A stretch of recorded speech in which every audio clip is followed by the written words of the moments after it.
Well, this is interesting to try and do. Apparently I've got to wear them. Oh no, that's even worse. Don't do that. Sorry, everybody. I'm dealing with a ring light because I've not been organised to do this enough in the day, and the daylight hours run out quicker than you'd think.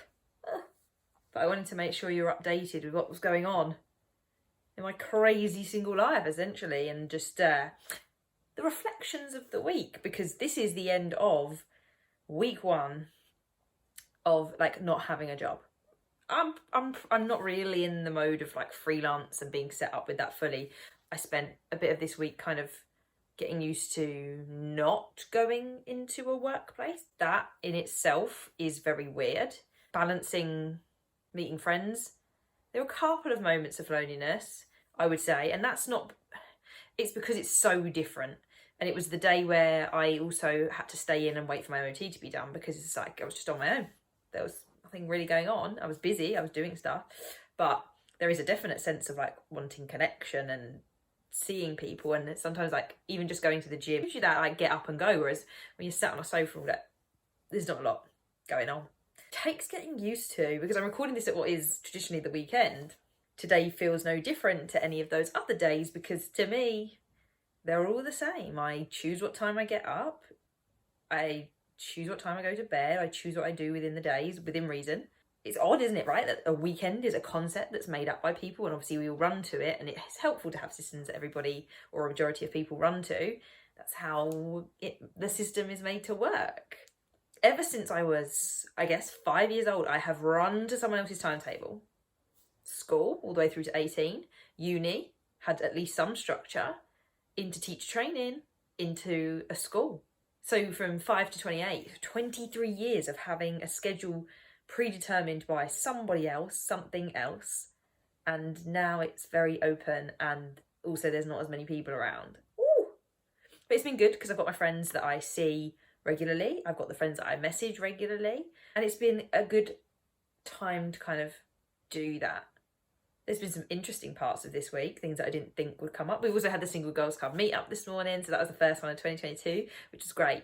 But one thing that stuck out to me this week is I engage in casual supply work. So as a way of generating some income at the moment, I'm still utilising my teaching career in the form of both tutoring and on supply. Now, I've done casual work before. Casual meaning that you have a choice as to say yes or no, but it's at no guarantee of what the work you will get is. Like, you've signed up, you might not see work for 3 weeks because you might not be needed. I used to do this in my theatre days, so it was called being a dep. It was the best way at uni to make money because you could say no when you had uni commitments, or you could say yes. And I was the Saturday girl on We Will Rock You. I ended up getting a maternity contract at Billy Elliot. I also networked a lot because I was going from show to show, and I've still done the odd bit of depping as a teacher in the holidays, and I've even been asked, was it this year? No, last year, asked last minute and things like that, because people still have my number from it. So I haven't done it for a few years now, bearing in mind COVID for one, but also just you can't do it alongside teaching. It's very much for the summer holidays. So I'm used to kind of saying no to that, and even when my first ever, what I would call like a proper job, one where I went for an interview, got it, and it wasn't anyone that I knew. I was working at Royal Mail, actually, at the mail centre. I was a casual mail sorter, I think was the role that they called it. I worked on what I believe I remember being the imp machines. I also did putting parcels in different postcodes. Oh, there was an awful job out the back where you had to put like the mail shot letters. I can't even remember what the process was for that one.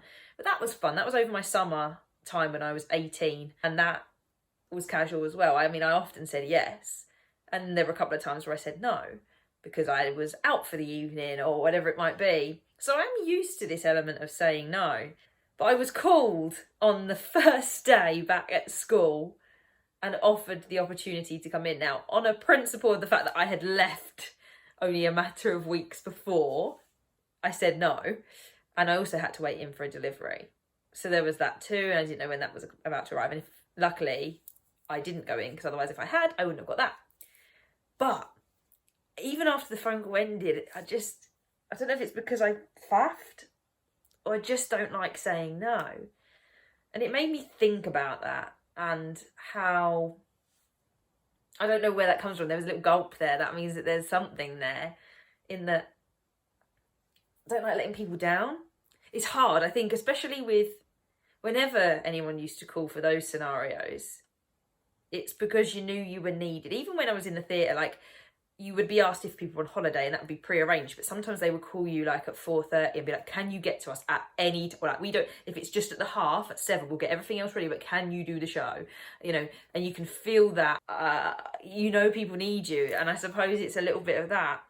Even though it's not my full responsibility as a casual employee, which is effectively a 0 hours contract or freelancing, whichever setup you have, it feels like, you know, in those scenarios you've been called. I mean, sometimes when I get messages from people in industry still now and they ask, I'm like, whoa, I mean, you must really be trying to find people, because if you've come along to message me or you've got my number from somewhere really random and obscure, it's not a problem, I don't mind, but you must have gone through a fair few people that dip regularly or, you know, are in the game more. So it's that element of feeling like you're letting someone down, even though you're entitled to it. I'm fully entitled as a casual employee to say no. And obviously you do get a reputation. There is an element to that of, you don't want to be the person that always says no. You do have to say yes sometimes.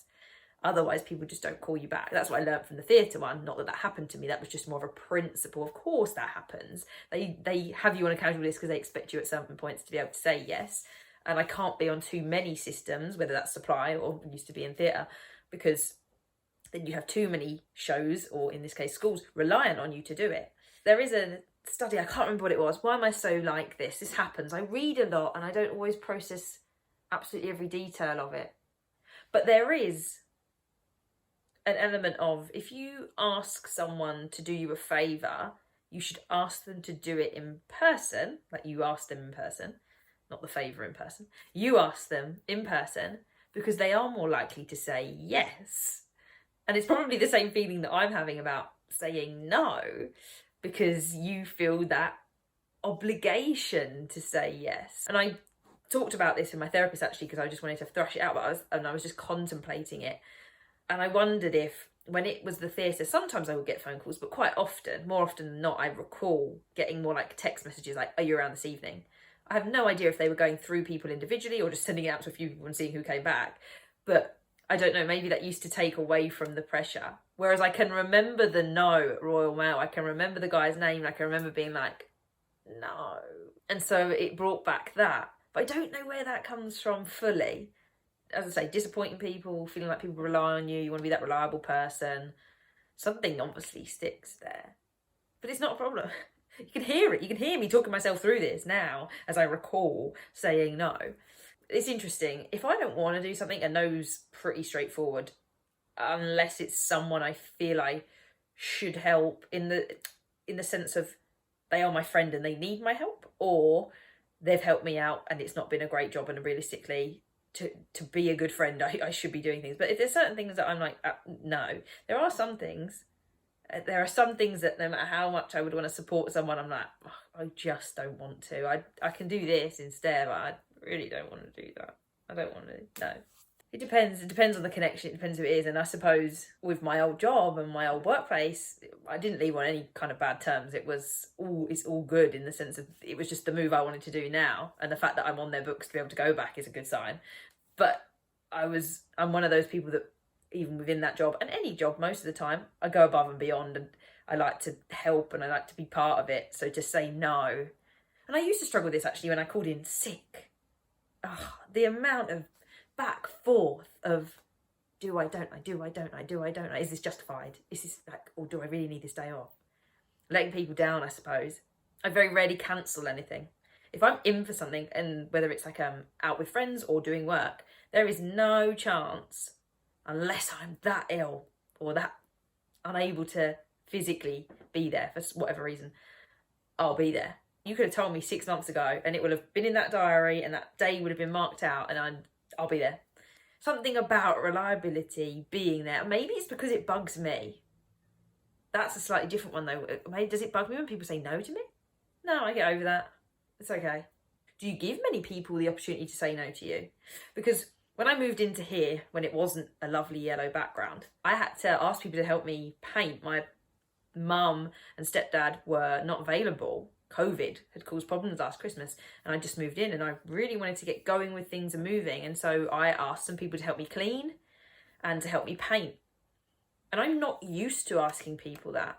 Even though if someone asked me, I'd be like, yeah, heck, I've got friends moving soon, my mum's moving soon, I really want to be around to help. And luckily, with the way that my potential work could work out, I can find whatever days they're on, I can be around to help. But to ask people, I'd never really done that a year ago. I haven't had to do it so much recently. There's not been too much that's needed doing and I've needed help with. But I very much relied on people and tried to rely on people. Whereas I think that comes from a sense of independence where sometimes I'm just quite happy to do things on my own. I realised that, well, I mean, I could have done it I could have painted this place on my own, but to have my friend and her boyfriend do it and help me, that meant it was, you know, we not halved, I don't know, we thirded. We reduced the time because there were 3 of us instead of just me being one. It's one of those things that I know exactly what music we were listening to. We listened to Hamilton and then Taylor Swift. It was great fun. The Lover album by Taylor Swift, of course. That was what I was into at the time. But it is that sense of, I asked a group of people in a group chat, so not in person, and some people were busy, weren't available, but one of them came back and said yes. So there were more no's than there were yeses, which wasn't a problem. It was nice to have a yes. I'm not worried about no's, but I don't like saying no myself, so I need to dig on that a little bit. It's just a little bit into my mind. I thought that it was something to contemplate. How do you feel when you say no to people? Whether that's a work scenario, friends. How does it make you feel? And how do you feel when you receive a no? Because to me, it's not the same. I don't feel like anyone's letting me down, even though I feel like I'm letting people down by saying no. What is it? Where does that come from? This is the kind of inquiry that you want to have. Because I haven't got the answer yet. Yet is a good approach. I'm working on it. I probably want to read a little bit, possibly about people pleasing. I don't think it's high achievement, high performance. But being able to say no to the right things so that you can serve your energy for the things that are most important to you is also a really good play. And I needed to be at home. The principle of going back on the first day, no, I needed to be home for the phone anyway. And as a result, I need to make the decision the night before. So for example, today is Sunday. It's Monday tomorrow. I could get a call. Because I don't know how many people's going to be off. It's been the weekend. Some people might have picked up COVID. The decision now for tomorrow is going to be no, because I've got a washing machine repair that I know about. Now the school actually already know that. I gave them that information because I knew that. But in theory, if I got the call, it would be a no. On Tuesday, I've already been asked. That was a no. I didn't feel bad about that one actually because I said yes to the Wednesday. So it didn't feel very bad. But maybe I felt like I was giving a bit, but not fully. But they could call me on Thursday. What am I doing Thursday? Nothing. There's nothing on that calendar. So the night before, I'll need to decide what work bits do I have to do here at the moment, or do I want to work when I'd worked on the Wednesday? Ooh, probably not. But that's the beauty of having the choice, and that is, that's a really nice position to be in. I don't know how long this is going to last because I've got to actually generate some money and keep it going. I've got to generate enough money and say yes enough times if I'm not making it any other way. So, yeah. Saying no, learning how to say no and being okay about it. I'm working on it. We're not there yet. Maybe one day. So that's how it's been this first week. A few little bits going on here and there, working out a routine, working out how to fill my days and not spend so much time on social media. And I think that's where we're at for this week. 1 week down, 51 to go.